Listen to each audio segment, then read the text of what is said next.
Well, tensions between the United States and Russia have dramatically escalated, and now a Russian official is talking about the possibility of World War III. Hey friends, welcome to my channel, KarineAlourde, Mental Gems. I'm not going to go through the whole intro, but like, subscribe, and share with a friend. I did a video yesterday. If you haven't seen it yet, check it out. It's called Don't Drink the Kool-Aid. We talk about the whole Charlie Kirk situation. And I did mention how the last quarter of this year is about to be crazy chaotic globally. And many of you guys were saying, Karine, what video did you speak on this? And can you talk about this a little bit more? What do we need to expect? How to prepare? Well, I'm just showing you guys a couple of what's going on. Just the global crisis. The world is truly in chaos and prophecy is about to start. Now, this video, I'm not going to go super deep into everything because I am starting a new series on this channel where every week or every day as it happens, I'm going to be reporting live sometimes as things are happening, where we're going to break down where we are in the timeline of biblical prophecy, allow a lot of you guys to be aware of what's going on globally. Because what I've been noticing is a lot of people, especially in our generation, are not well informed and are not well aware of what's going on globally. A lot of us do get our news from Twitter and TikTok firsthand. There is a lack of trust for the media, which I support because I myself do not trust the media, but also a lot of us are trying to survive in this economy, right? So a lot of us are working. A lot of you guys are working 2-3 jobs. You don't really have the time to really look into deep research of what's really going on. I have a little bit more time because this is what I do. This is my daily livelihood. So I want to do that for my subscribers. Be open-minded. Don't be quick to assume that I'm saying something. Watch a video till the end. Don't get in your feelings. We do not lead with emotion here. And when you're responding to someone, don't respond with emotion because right now everybody is afraid. There's chaos. There's financial crisis brewing. There's a lot going on. So everybody's on edge, so just be a little compassionate in the comment. And these videos are not to fearmonger. It's just what's happening. I hate that label of fearmongering. It's just what's happening and it has to happen. Do not be afraid because it has to happen. But we're going to be all right, okay? This is not fearmongering, but if you're unprepared, you're going to be looking foolish out here. Let's talk first about the financial crisis that is going on, okay? First of all, that is affecting everyone globally. A lot of the protests that is happening globally right now is because the people are fed up financially. They're keeping us distracted by a lot of other news, entertainment, fun, concerts, all of those things, right? A lot of people globally are not buying it anymore. They're not buying it anymore. They're no longer being distracted because they can't feed their families. America is always last with these things.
celebrations by the Gen Z protesters.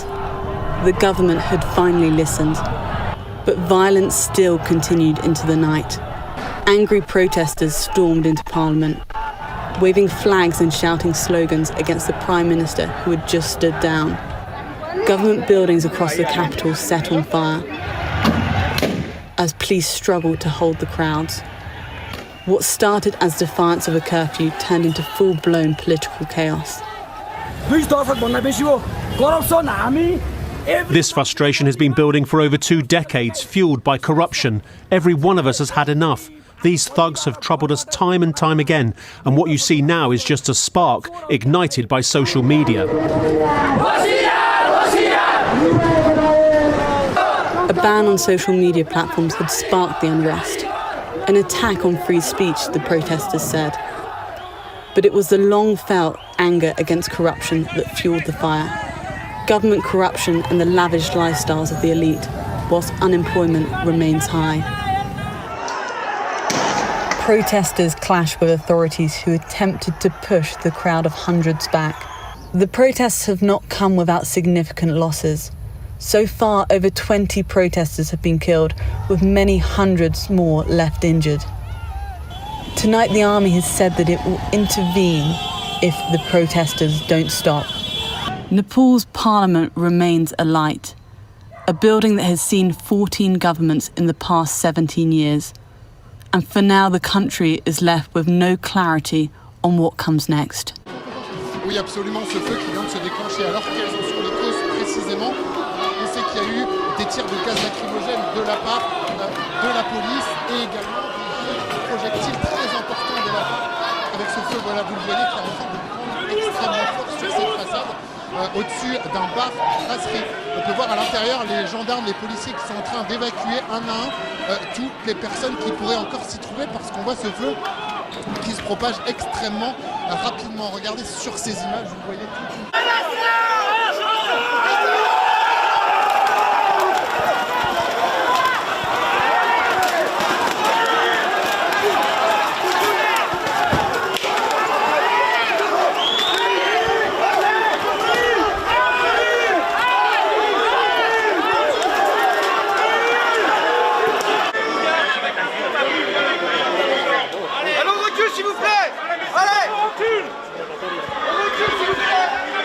As we know that protesters have blocked roads, lit blazes, and were met with tear gas in Paris and elsewhere in France, as there's heaping pressure on the president, Emmanuel Macron, and making the new prime minister's first day in office, some would say, a baptism of fire.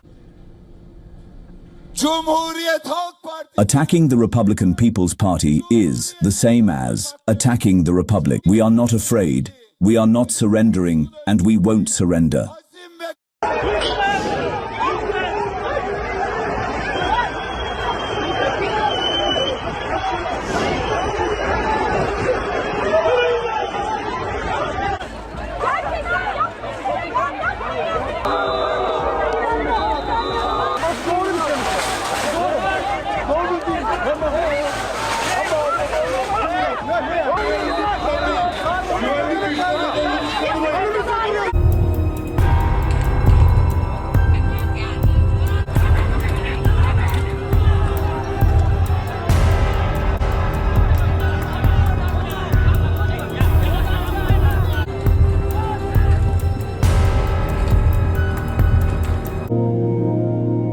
As riots continue to rage in Nepal, footage has emerged of its former Prime Minister and his wife being brutalised by protesters inside their own home. One clip shows the pair being hustled from the house by a gang, some wearing motorcycle helmets, after they bust in. Soldiers eventually arrived on the scene and took control, holding back the mob with their guns. The ruling class across different parties has been systematically targeted by the demonstrators. The wife of a different former Prime Minister was killed when protesters torched their home. The mob also set fire to Nepal's main parliament building and the home of the Prime Minister, KP Sharma Oli. Fury first erupted after the government banned 26 websites, including Facebook, X and YouTube. People are still so easily distracted in America. You can't feed your families, but you have money but your favorite artist is going on tour and you have to go to these concerts, spending hundreds of thousands of it. And we tend to be a little cold-hearted with those who are less fortunate. So those hundreds of thousands of dollars that are going to make the rich richer could be going to people that are actually doing something. And I'm not telling you to advertise what you're doing, help those who need help. You don't have to advertise it. Put your money in the right spaces. These people are not doing nothing for you but providing you entertainment that is keeping you asleep, okay? So don't put money in their pockets. There's a lot of independent people out here, content creators, independent journalists, a lot of them here on YouTube, on TikTok, that are sacrificing their platforms, their lives, their sanity, staying up late researching things that's going to help you and your family and help you prepare, and they're being censored by the system. Y'all know how much I fight with YouTube, etc. So these are the type of people, if you want to put your money to support somebody, put your money there, okay? Not into people that's just providing you mindless brain rot entertainment that's not helping you in these days.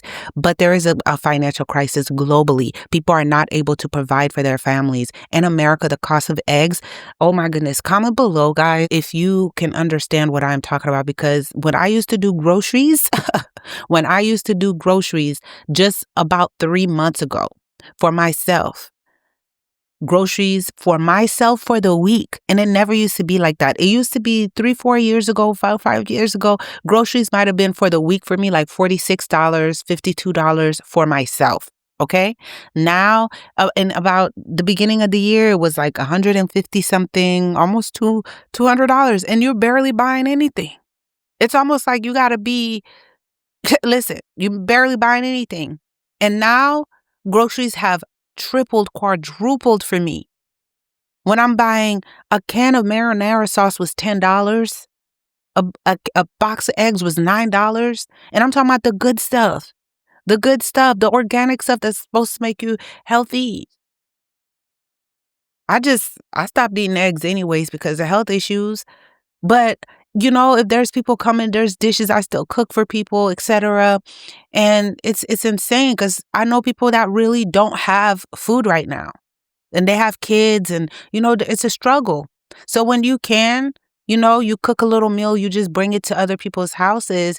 But it's like, man, the prices of that is going up so high that it's even affecting how you do charity. This morning, more than 1,300 Department of Education employees are officially being laid off, cutting roughly half the entire department. A series of job cuts at Microsoft in 2025, and now the company just announced its largest layoff in more than 2 years. The Redmond tech giant will cut as much as 4% of its workforce. That's roughly 9,100 jobs.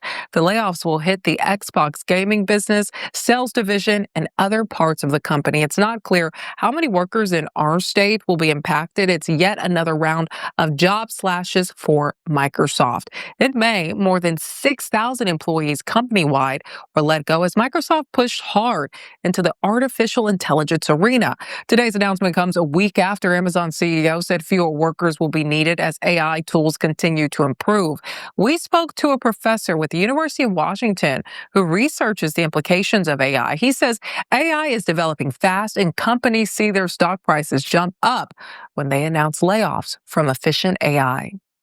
And I think we're now in a place where layoffs are no longer just a cost-cutting and viewed valuable as efficiency, but they're now starting to signal a confidence in your AI. And so I think that's now actually a positive. The more employees that companies are able to cut, the more investors believe that they have a sustainable path to growth. So we're in this really kind of almost scary time for employees.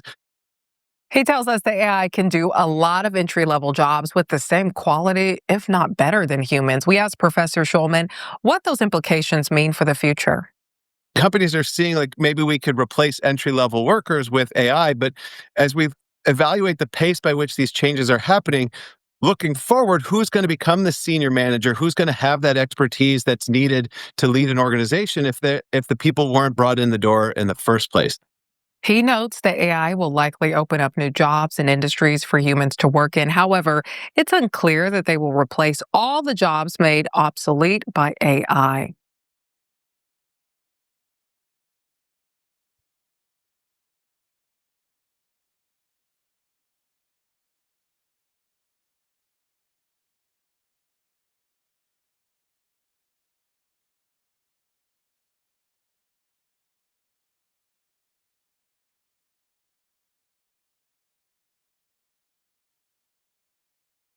According to that poll, more than half of adults consider grocery prices a major source of stress, that feeling shared by many Chicago area shoppers. At this South Loop grocery store, sticker shock and frustration.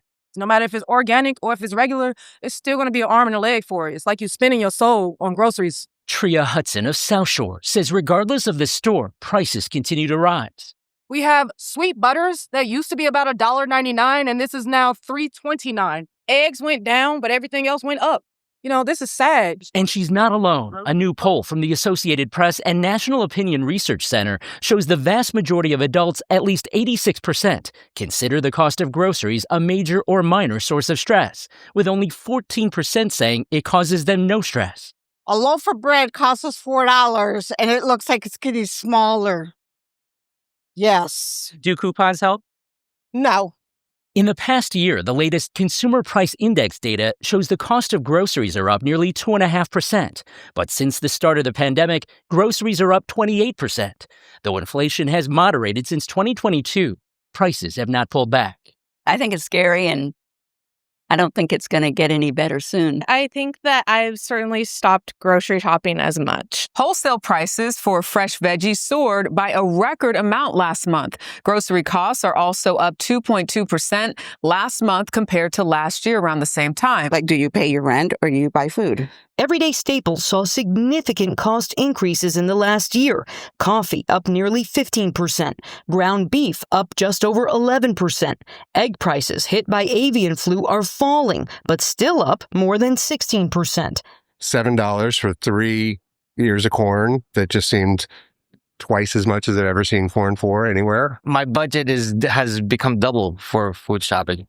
It wasn't supposed to happen. A vote for Trump means your groceries will be cheaper. Food prices behave in a way that I describe as rockets and feathers. Ricky Volpe is a professor of agribusiness at California Polytechnic State University. Food prices rise quickly as a result of upstream costs, and that could be any number of things: commodity prices, energy, labor, regulation. But they come down slowly, if at all. He says tariffs on aluminum and steel implemented in March are impacting the price of groceries now. They're showing up in higher costs for canned foods and beverages, but in less obvious ways too. Steel is absolutely essential to food manufacturing, processing, storing, and transportation. One bright spot about U.S. food supply, only about 10% of grocery store food is imported and now subject to further tariffs. Avi Kaner is co-owner of Morton Williams Supermarkets. Consumers in the United States have a choice. They don't necessarily need to buy that sauce from Italy. They can buy the sauce that's made in the good old United States. Experts say there are ways consumers can save on grocery costs, like buying meat in bulk and freezing it, as well as sticking to store brands instead of name brands. Shoppers can also opt for whole items stores charge to cube watermelon and shred cheese. Shelf-stable foods can also keep overall costs down as inflation ticks up. President Donald Trump's latest round of tariffs could drive up prices further. Some imports coming from Brazil will now face a 50% tariff. Leopard says that means higher prices for coffee, sugarcane, and meats. Aluminum goods from Canada are subject to a 35% tariff, which could mean higher costs for certain soda and canned goods. The Trump administration said in July that tariffs have generated $150 billion in tax revenue, but DePilla says that's actually a small amount. The majority of Americans don't make enough money to cover some of the basic costs of living, like healthcare and rent. It's called the affordability gap. So 60% of Americans can't afford a minimum quality of life, point one. Point two, things are getting worse, not better. And point three is that, it's interesting. The fact is we don't have good statistics publicly. The headline statistics are misleading and painting a rosier picture than in fact is lived experience. I mean, wages can never keep up with those kind of increases. So what do those numbers tell us? Well, they tell us wages, by the way, during this 20-year period, were up about 98%. There's a huge gap between the increase of these costs and the increase in wages, which means over 20 years, middle and low-income Americans have actually declined in terms of their ability to afford these things. Real wages are down 4.2%. I have a video coming up probably tomorrow or Thursday on the water crisis that's going on.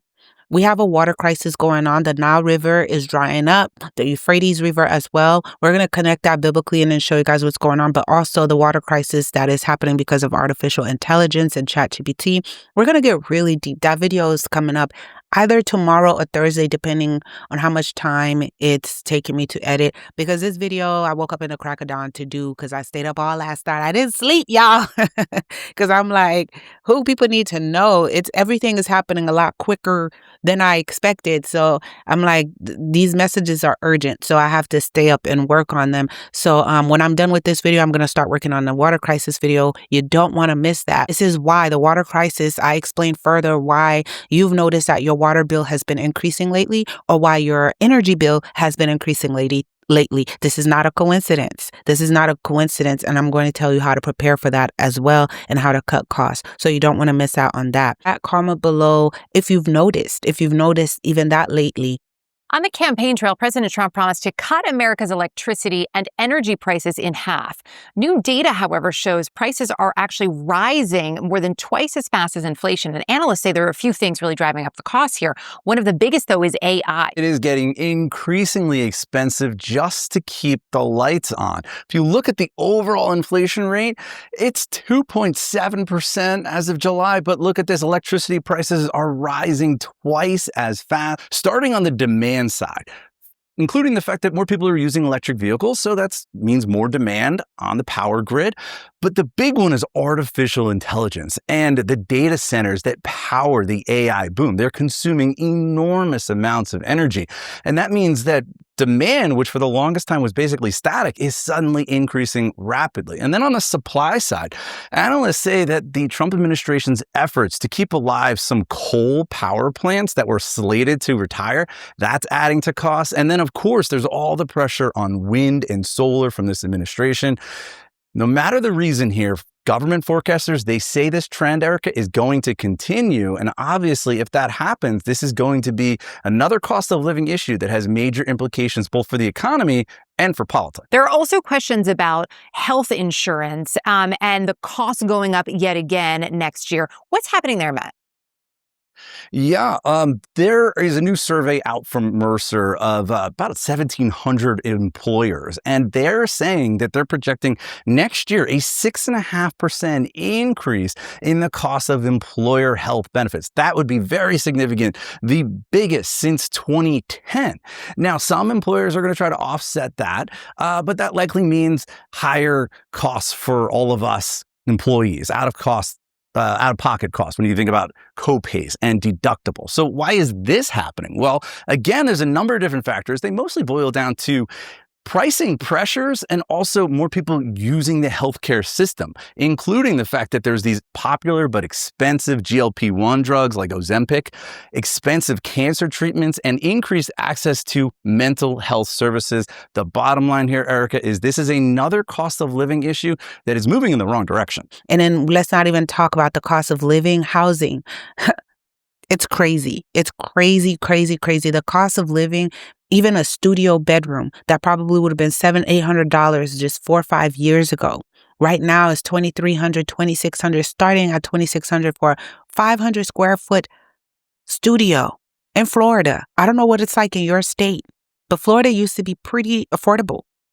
I'm not kidding you. It used to be pretty affordable. But it is unbearable right now that a studio 500, y'all know how small 500 square foot is? Do y'all know how small that is for it to be $2,600? It's ridiculous. It's ridiculous. Comment below if you've been feeling it. Let me confirm something for you. Rent, it's too damn high. So here's what's up, and here's why. The median asking rent in the U.S. surpassed $2,000 for the first time in May. That's up 15% from a year ago and 30 to almost 50% in some cities. This next stat makes me ill, but the median rent in Manhattan just went up to over $4,000 a month at a time when landlords require a gross income of 3 times the rent. That's a lot of cutting back on avocado toast. So what exactly is going on? Number one, city dwellers like me that left to live with family early in the pandemic are now back and they're looking for places on their own.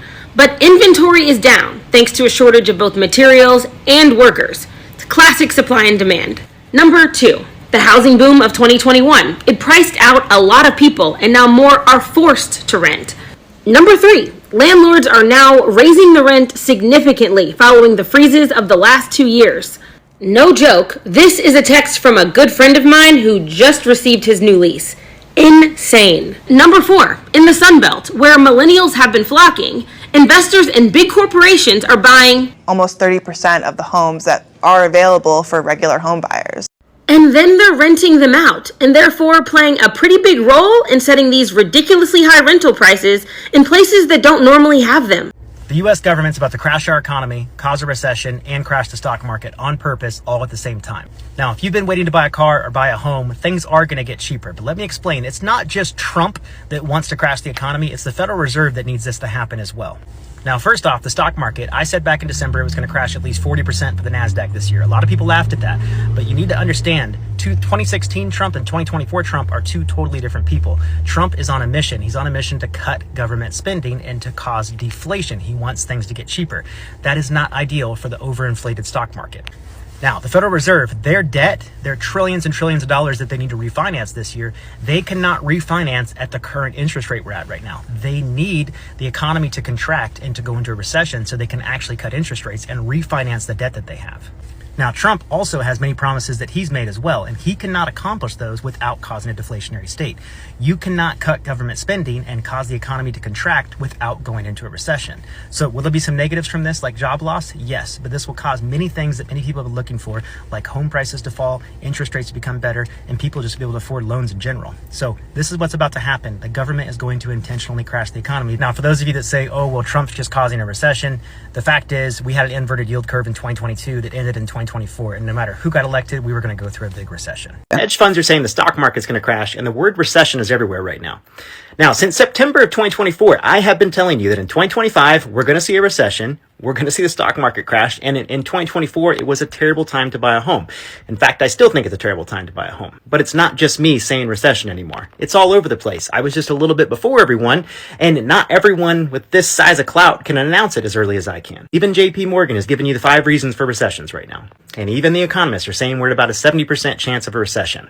Now, I know recessions sound like the end of the world. The truth of it is you can't go through the unnatural growth we went through for the past 4 years without having a natural recession, which has happened many times in our country. We saw stocks grow like we've never seen before. We saw houses go up like we've never seen except one other time in 2008, which we know how that turned out. And we saw debt, our country's debt, Americans' debt, credit card debt. We saw debt absolutely explode. So there's going to be a natural correction. It's going to include a recession, a stock market crash, and kind of a reset overall. Now, the second thing is all the protests that is happening globally because of the people being fed up. They can't feed their families. They don't have insurance. They don't have health benefits. Their roads aren't even being kept clean. It's like they're witnessing these leaders get rich, and there's a system above these leaders. Okay, it's not even really them, but they send these leaders out as sacrificial lambs for the system. Because we talked about that in our Charlie Kirk video about how even in the United States, no one really runs anything. But I would be really surprised how globally they're all connected as well. They're all connected globally as well. And when they declare war, they're not the ones fighting the war. It's your sons and your daughters. So they don't care to sacrifice your sons and your daughters. They don't care to go hide in their bunkers while they watch the world crumble. Because they have a plan and they have an agenda. And there's many quotes out there that tell you that war is necessary for advancements and it's necessary for a reset. And they need a reset. But we'll go deeper into those type of videos in this upcoming series, which I will create a whole new playlist for it and put the video in there and pin it in the comments. And when I post the video on the water crisis, it'll be in there as well as we continue to break down what is going on in the world so that you could understand, okay? But all of these people are connected somehow, and people are getting fed up. They're getting fed up. I told you guys that it's not us versus them. We're turning against each other. We're being divided. We're making it a left versus right, Democrats versus Republicans, when globally, They are waking up to seeing, no, it's us versus the elites. It's really us versus the elites.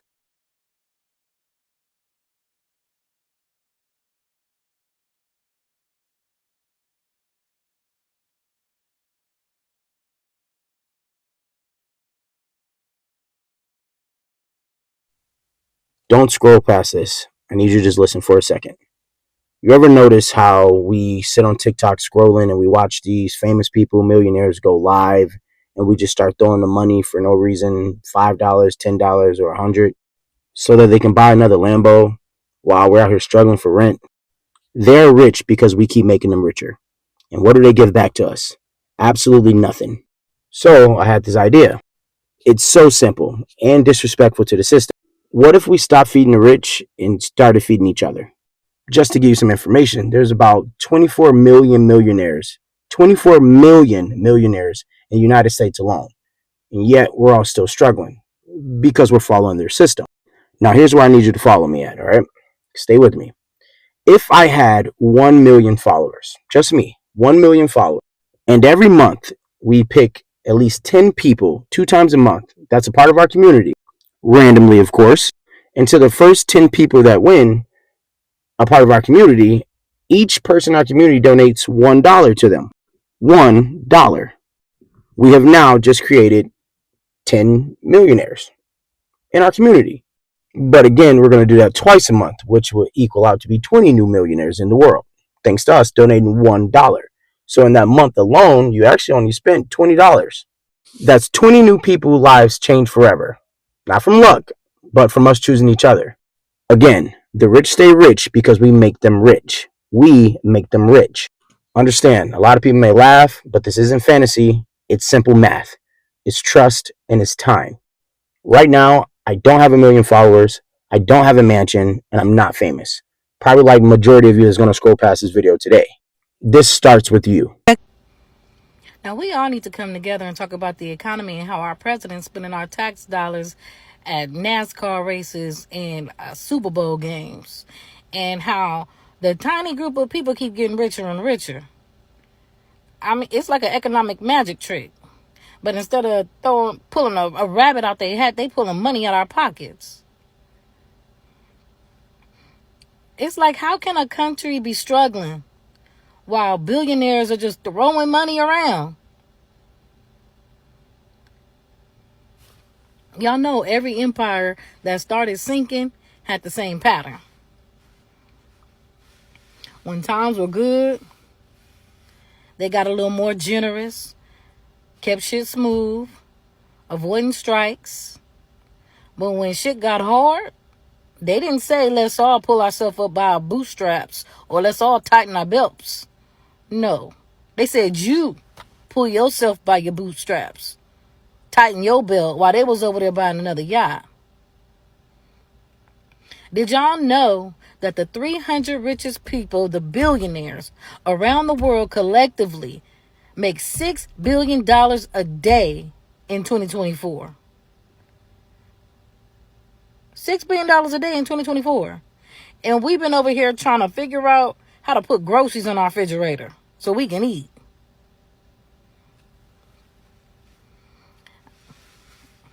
Y'all gonna figure it out. I just don't understand how the bill always end up in our lap. But here in America, we are focused on political parties and we have loyalties to political parties. Political parties have become a cult.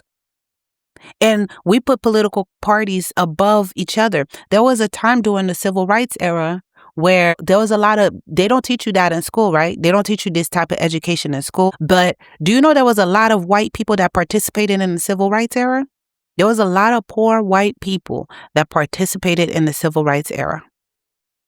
I mean, not just poor, they had a lot of funding from the rich too that just didn't like seeing what they were seeing. Now, not all rich people, are bad. A lot of them use their resources for good, but we know that is very rare. But a lot of them participate because they realize, wait, the system that we thought was just supposed to oppress the blacks are now oppressing us. In 1968, Hugh E.P. Newton, the co-founder of the Black Panther Party, encouraged a group of white activists to form the White Panther Party. The group was founded by Panplamon Dawn, John Sinclair, and other activists in Ann Arbor, Michigan. The White Panther Party was a radical left-wing organization that aimed to support the Black Panther Party and other anti-racist, anti-imperialist movements. They adopted a similar platform to the Black Panthers with a focus on community empowerment, self-defense, and social justice. The White Panthers were known for their militant stance against racism and imperialism, and they often clashed with law enforcement. They also established community programs, such as free food and health clinics, to support marginalized communities. While the White Panther Party was not as widely known or influential as the Black Panther Party, they played an important role in the radical movements of the 1960s and 1970s. Their formation was also seen as a testament to the Black Panther Party's ability to inspire and mobilize allies across racial lines. The sooner we realize that we're all walking each other home, the better off the world will be. The Black Panthers really showed the way, that you got to get active and you got to be physical about it. And that's what we did. So that's what I got involved in. We shut down the administration for a few days up at Seattle Community College when I was in the Oriental Student Union. And I guess we were probably one of the first, if not the first Asian student union to ever shut down an administration and confront the administration. So, it was all good. All of this stuff has links. We were all kind of fighting the same kind of battle, just on different fronts. We all had common ground in fighting the racism and the imperialism. I want to talk about a group that often gets overlooked in American history, a group that's also causing some controversy, the Young Lords. The Young Lords Party was founded in Chicago in 1968 to fight racism, social injustice, and highlight the struggles of colonialism, showing the oppression of members of the African diaspora from Puerto Rico to New York City.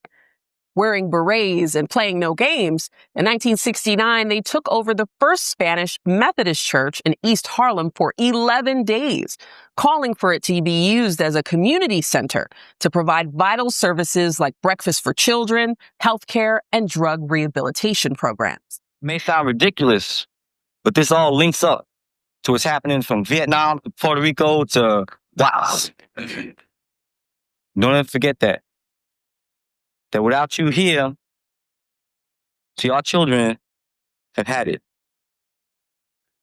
What you do here today, and what you do after you leave this church, no matter what happens, whether we get busted, or whether we have to walk out, either way, it's still a victory. Well, hundreds of police officers raided the church, arresting 105 Young Lords protesters for that act of defiance. And although the group originated in Puerto Rican communities, it's important to note that an estimated 25% of Young Lords members were African American. People like Denise Oliver Velez, who was also a member of the Black Panther Party. The Young Lords and the Black Panthers were part of what we call a rainbow coalition. This is a group of progressive people of all races and ethnicities who are united over common struggles that oppress the working class, even as they highlight their own group's unique experiences. But a group of conservative Latino leaders is fighting to keep the Young Lord story out of an exhibit in the new National Museum of the American Latino. While some historians want to show the activism and struggle of Latino communities, these opponents now want the museum defunded. Which begs the question, why are these people so afraid of the truth? Why whitewash the fact that civil disobedience actually brought groups of people of color, like African Americans and Afro-Latinos, together? Could it be that this group of conservative Latinos are distancing themselves as part of an effort to assimilate, to be more acceptable in America? Maybe someone should explain that the real spirit of American democracy is fighting for equality. And the more you know your history, even the uncomfortable parts, the more you won't turn away from it. And that's the point. It's a system. It's not about race. They created race so that we can look for something to blame, someone to blame other than ourselves, whether black, whether white, so that they can hide in the shadows. Let's blame all our problems on immigrants.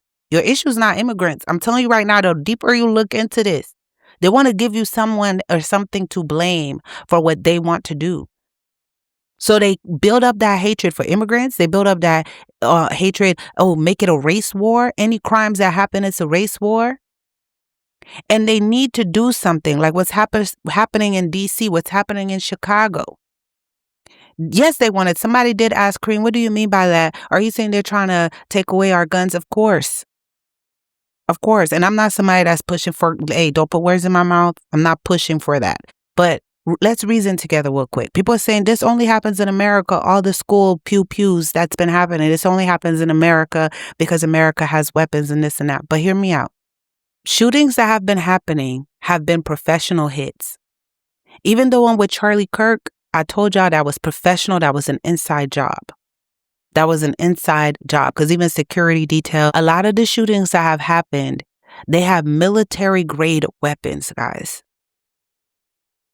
And then they'll pop up in the news and then people just forget about it and then you move on to the next case. There's been too much information released and studies that have shown you guys that they set these things up. This is not just your average regular person waking up and deciding to go and pew. These people be having mass gears. It's done so well. And then you never hear about them again. People typically don't do that. They don't. Even the ones with the schools, now lately what they've been doing because people have been onto them, what they've been doing is they've been saying it's kids that are doing this. It's another child that brought something to school and then did that because they know the news cannot plaster a kid's face all through the news. So they have a level of mystery with that. School shooting outside Denver. Police racing to the scene. Students critically wounded. The suspect is also believed to be a student. Tonight, at least 2 students in critical condition after a shooting outside their Colorado high school. All fire departments respond on an active assailant, Evergreen High School. Authorities say the suspect is a juvenile and believed to be a student at the school. Honestly, I don't know if our suspect is old enough to even drive. But once you say it's an adult and stuff, you have to release photos, names, something of the culprit. You can't hide it because they're not a minor. But notice lately how it's been kids. And you can't pull up the information of who's the kid. Show us the people. Because the media are all in on it too. They're all corrupt. Think about it. But you can remain anonymous. And now you're saying this is what it is. And when they take all your rights to, you know why America's been preparing for a long time to take away your weapons? Because there's been conflict brewing for years. This has been happening, preparing for what's about to happen this last quarter, what's already happening this last quarter. The people, there's always been a fear of the poor eating the rich. And they need to prepare for that when America, because no nation is as violent as America. It's the most violent nation. And they know if the people get fed up and united, plus they have weapons, it's a wrap for us. Use your critical thinking skills. We must get rid of as much weapons as possible. Because, okay, say you pass laws to take away everybody's weapons, to control it, to have more control, right? There's a black market. I came from the hood, y'all. Use your brain. I came from the hood. People were selling weapons like candy in the hood.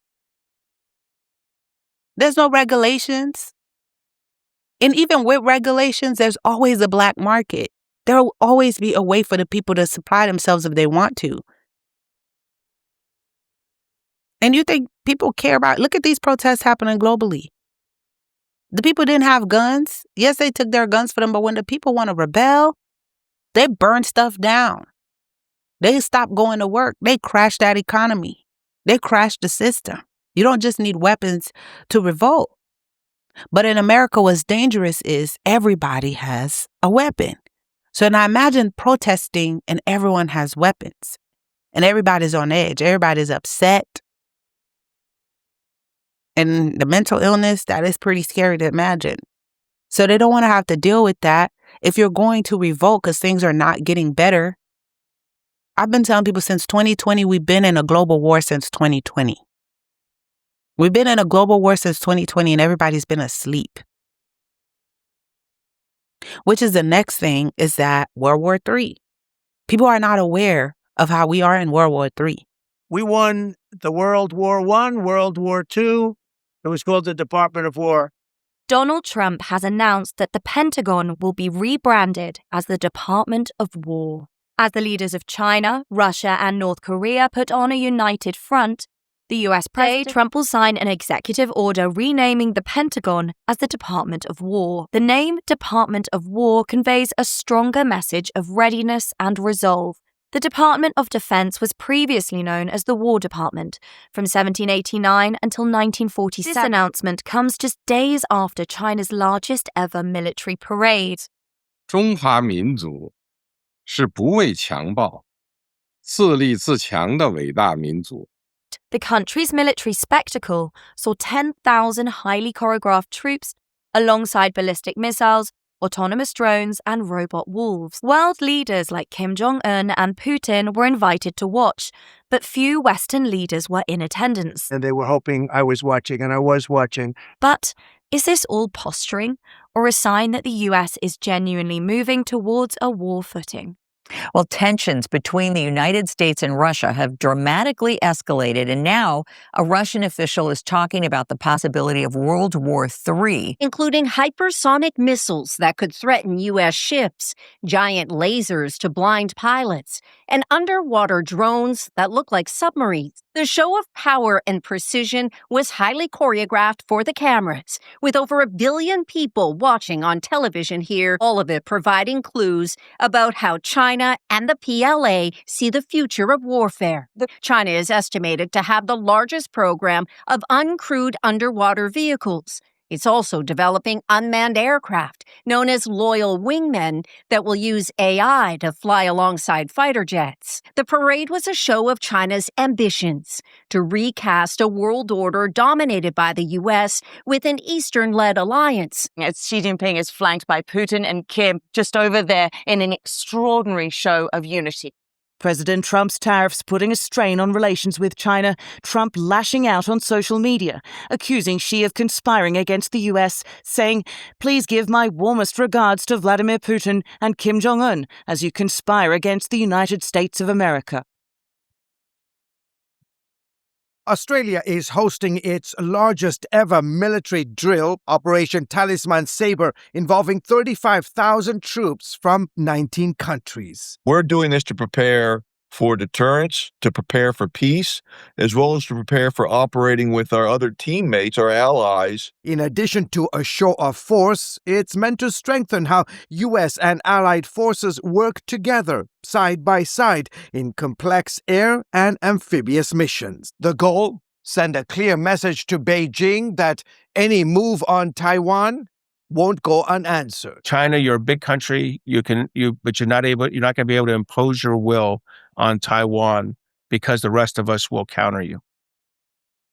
Deterrence is two things. It's, I have the capability to stop you, and you understand that I am willing to do it. The U.S. has countered with an enlarged military footprint. 55,000 troops in Japan, 28,000 in South Korea, almost 6,500 in Guam, along with a new Marine base there, and expanding access in the Philippines. Israel has launched an attack on Doha, Qatar, targeting the political leadership of the militant group Hamas. Israel has been threatening to launch a new offensive on Gaza City. This time, this is different. The Qataris have come out strongly against Israel. We've also seen regional countries like the United Arab Emirates also say that they back Qatar in this. أنها لن تتهاون على فيما يتعلق بالمساس بسيادتها وسلامة أراضيها، بأن الناس تتعامل بحزم مع أي اختراق متهور أو اعتداء يطال أمنها ويهدد استقرار المنطقة، بأنها تحتفظ بحق الرد على هذا الهجوم السافر وسوف تقوم باتخاذ كافة الإجراءات اللازمة. Wake up. Yes, they're all in alliance together, but again, with all the stuff that they're doing will impact your children and they will make it happen. Don't fall for it. Every country's trying to flex their own power while their citizens suffer, while their citizens cannot eat. There's a hunger strike in Palestine right now.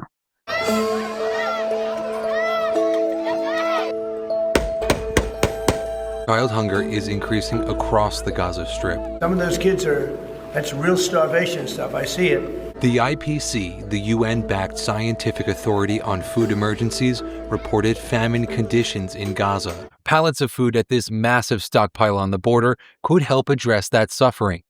Instead, they've been left rotting in the blistering summer sun. The Israeli military invited journalists here to show us what they say are piles and piles of aid that the UN and other relief agencies are refusing to pick up and distribute. The UN is used to work in war zones all over the world. Why wouldn't they do it here? They stopped distributing food since we opened the distribution centers ourselves with the GHF. Now, you will judge yourself. Is it from political reasons? Or is it because they care about feeding the Gaza people, the people of Gaza? The UN is telling a different story. They say the Israeli authorities are creating obstacles that are making it impossible for them to do their job. These include restrictions on movement, security concerns for humanitarian workers, and long wait times at border crossings. Obstacles like those have created what residents and humanitarian workers say is the worst hunger crisis of this war. The IPC report says 16 children under the age of 5 have died of hunger-related causes since mid-July, compared with 7 children during the first half of the year.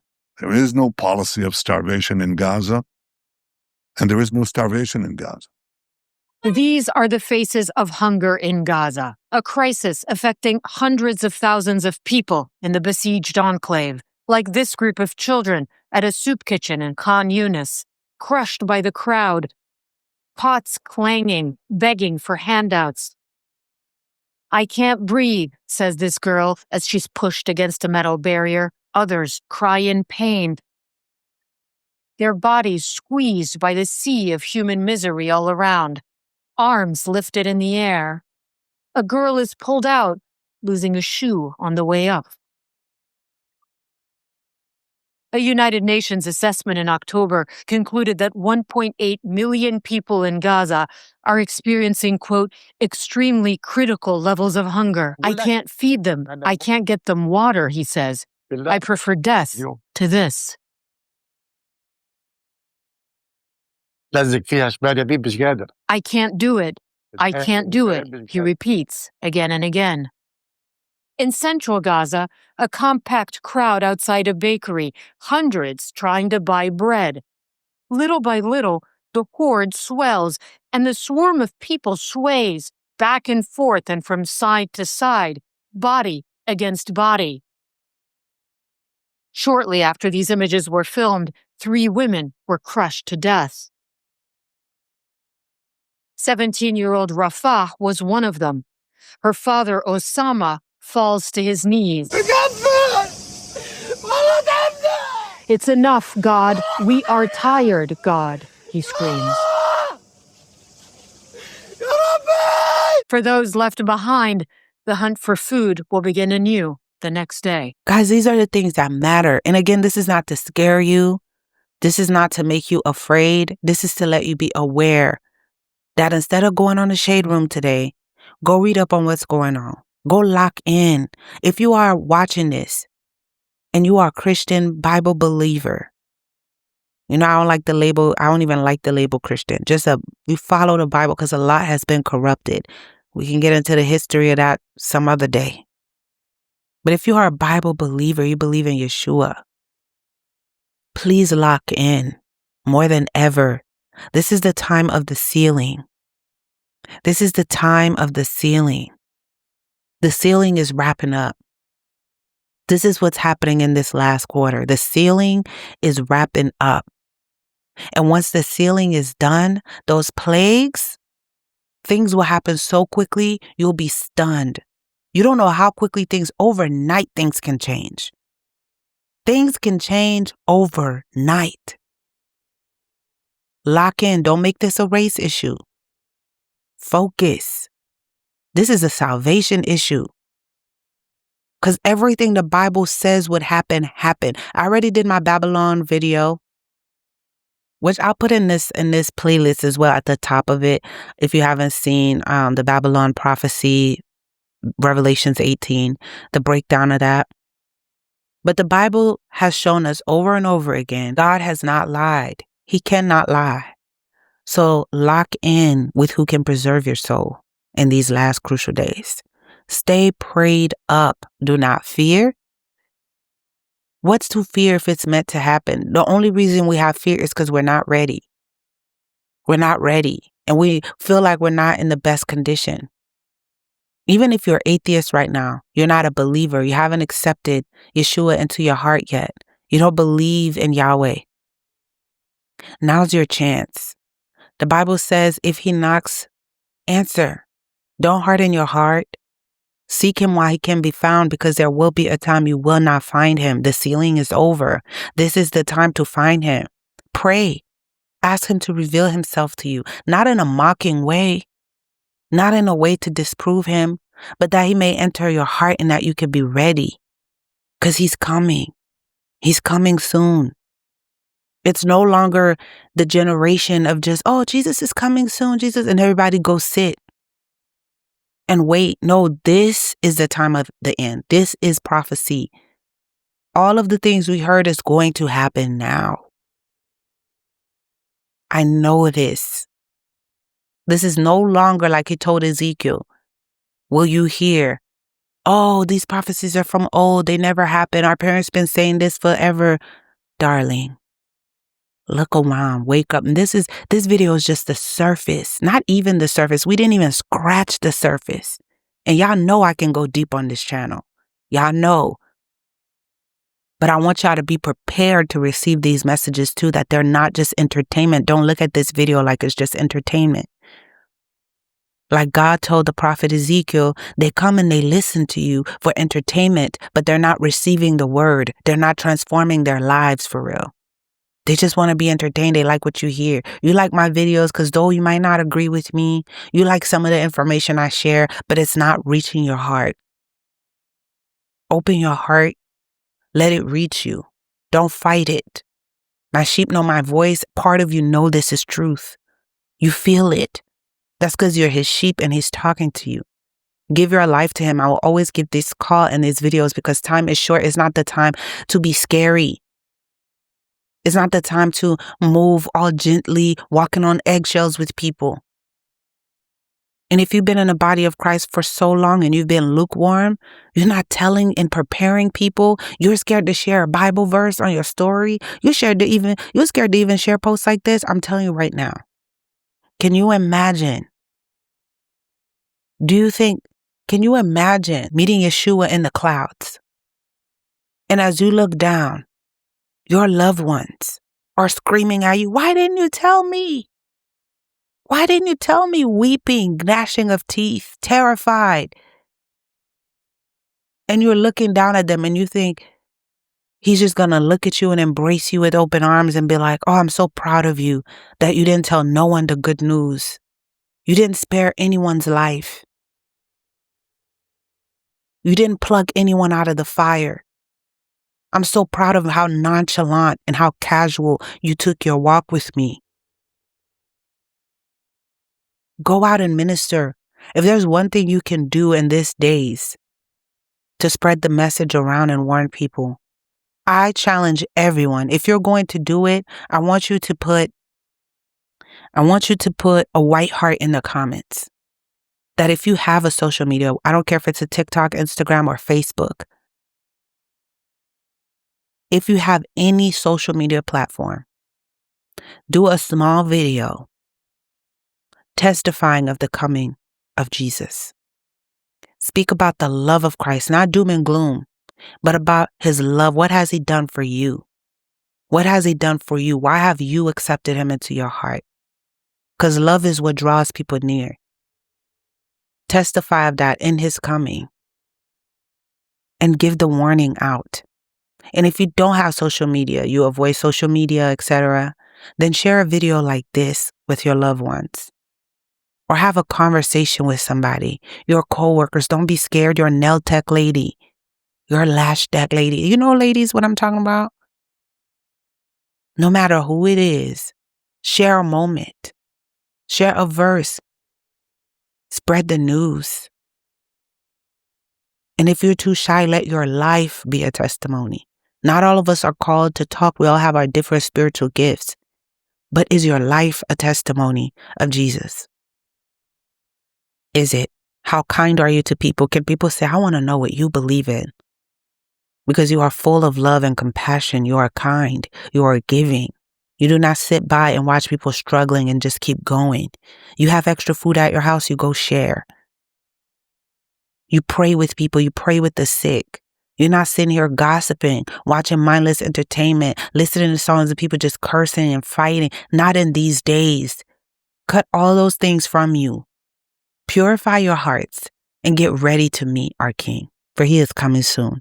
I love you guys so much. Thank you for tuning in. I will see you in the next one. I just want to say a huge thank you to all the supporters that have sent Cash Apps and PayPal. I've seen it all. And I just want to say thank you to you guys who understand why a lot of creators are pushing away from Super Thanks and going towards PayPal and Cash App because of how YouTube is doing us behind the scenes with it. I appreciate it, though I cannot send everyone a personal message or personally say thank you. I want to end every video by saying thank you because it really helps to push out content unfiltered to you guys. May the Lord reward you tenfold.